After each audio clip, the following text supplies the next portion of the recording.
हिंदू मान्यता के अनुसार इस धरती पर 4 धाम हैं: बद्रीनाथ, द्वारिकापुरी, जगन्नाथ और रामेश्वरम। ये कहानी है जगन्नाथपुरी की, जहां श्री कृष्ण का वास्तविक दिल धड़कता है। जगन्नाथ, जो नाम से ही पता चलता है, जगत के नाथ या यूं कहें लॉर्ड ऑफ यूनिवर्स, भारत के उड़ीसा राज्य के पुरी में स्थित है। इस मंदिर में चमत्कार की एक ऐसी कहानी है जिसे समझ पाना साइंस की बस की बात तो नहीं है। साइंस, ज्योग्राफी, फिजिक्स, केमिस्ट्री और दुनिया के सारे बिलीव्स यहाँ पे सब फेल हो जाते हैं। इस मंदिर के ऐसे रहस्य हैं जिसे सुनकर किसी के भी होश उड़ जाएंगे। चलिए बताता हूँ। दुनिया के हर मंदिर में मूर्तियां मेटल या स्टोन की बनी होती हैं, लेकिन जगन्नाथ मंदिर में मूर्तियां लकड़ी की बनी हैं। ऐसा क्यों? चलिए बताता हूँ। 3102 बीसी में भगवान कृष्ण एक पीपल के पेड़ के नीचे विश्राम कर रहे थे। तभी वहां जारा नाम का एक शिकारी आता है और वो हिरन पर वार करता है, लेकिन गलती से वो तीर भगवान कृष्ण के पैर में जाकर लग जाता है, जिससे श्री कृष्ण की मृत्यु हो जाती है, जिसे देखकर उसे बहुत दुख होता है। जारा कृष्ण भगवान का पूरे रीति रिवाज के साथ देह संस्कार करता है।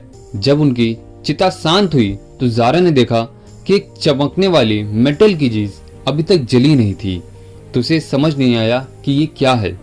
उसने उस मेटल की चीज को लिया और बेचने निकल गया। किसी ने उसे खरीदना तो दूर, छुआ तक नहीं। काफी परेशान होने के बाद जारा ने उस मेटल की चीज को एक लकड़ी के तने में रखा और समुद्र में बहा दिया। गुप्त साम्राज्य के समय अवंती नाम के राजा इंद्रदेव, जो भगवान विष्णु के बहुत बड़े भक्त थे, उन्हें एक दिन भगवान विष्णु सपने में आकर कहते हैं कि तुम एक समुद्र में डुबकी लगानी है, और ये भी कहा कि मैं तुम्हें उस लकड़ी के तने में मैं भी मिलूंगा। अगले ही दिन राजा उस समुद्र के पास पहुंच जाते हैं और उसमें डुबकी लगाते हैं, और वहां उनको लकड़ी का तना मिल जाता है और वो उसे अपने महल ले आते हैं ताकि उस तने से कोई मूर्ति बना सके। लेकिन कोई भी काश्तकार उस तने से मूर्ति नहीं बना पा रहा था। फिर एक दिन भगवान विश्वकर्मा एक बूढ़े व्यक्ति का रूप लेकर राजा के पास जाते हैं और कहते हैं, मैं इस तने से मूर्ति बना सकता हूँ, लेकिन मेरी एक शर्त है। राजा हर शर्त मानने के लिए तैयार था, क्योंकि उसे मूर्ति बनवानी ही थी। तो उन्होंने बोला कि कोई भी मुझसे 21 दिन तक न मिलेगा न बोलेगा। राजा ने शर्त मान ली। मूर्ति बनने का काम शुरू हो गया। रोज मूर्ति बनने की आवाजें आने लगी। कुछ दिन बीतने के बाद आवाजें धीमे धीमे कम होने लगी। एक दिन मूर्ति बनने की जरा सी भी आवाज नहीं आई।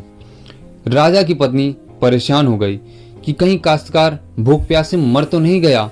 ये बात उन्होंने राजा को बताई तो राजा ने अपने फैसले को दरकिनार करते हुए तुरंत गेट खुलवाया। जब गेट खुला तो देखा कि वहां कोई काश्तकार था ही नहीं, बल्कि 3 मूर्तियां थी, वो भी अधूरी। भगवान जगन्नाथ, उनके भाई बालभद्र और उनकी बहन सुभद्रा थी। भगवान जगन्नाथ के अंदर एक ऐसी चीज है जिसे हम ब्रह्म पदार्थ के भी नाम से जानते हैं। लकड़ी से बनी इन मूर्तियों को प्रत्येक 12 वर्ष में बदला जाता है, और इसमें सबसे रहस्यमयी है ब्रह्म पदार्थ। माना जाता है कि ब्रह्म पदार्थ को जब एक मूर्ति से दूसरी मूर्ति में स्थानांतरित किया जाता है तो पूरे शहर की लाइट काट दी जाती है, और जो पंडित इसको बदलते हैं उनकी आंख पे पट्टी बंधी होती है और हाथ में ग्लव्स पहना दिए जाते हैं, ताकि कोई भी उसे देख या महसूस ना कर सके। मंदिर में पुजारी का कहना है कि ऐसा महसूस होता है कि उछलता हुआ खरगोश उन्होंने पकड़ लिया हो। अगर गलती से कोई ब्रह्म पदार्थ देख ले तो उसकी मृत्यु स्वतः ही हो जाएगी। इस जगन्नाथ मंदिर में अनेकों ऐसे रहस्य हैं जिनके बारे में जानकर आपके भी होश उड़ जाएंगे। चलिए उन काले रहस्यों से पर्दा उठाते हैं। पहला रहस्य, जब आप मंदिर में प्रवेश करते हैं तो जो बाहर के साउंड इफेक्ट्स होते हैं, जैसे समुद्र की आवाज या चिड़ियों की आवाज, वो सब मंदिर के अंदर सुनाई नहीं देती है। ऐसा क्यों है, किस लिए है, कोई नहीं जानता। बस भगवान जगन्नाथ की वजह से इस मंदिर के अंदर कोई भी साउंड इफेक्ट सुनाई नहीं देता है। दूसरा रहस्य, मंदिर के ऊपर लगा ध्वज।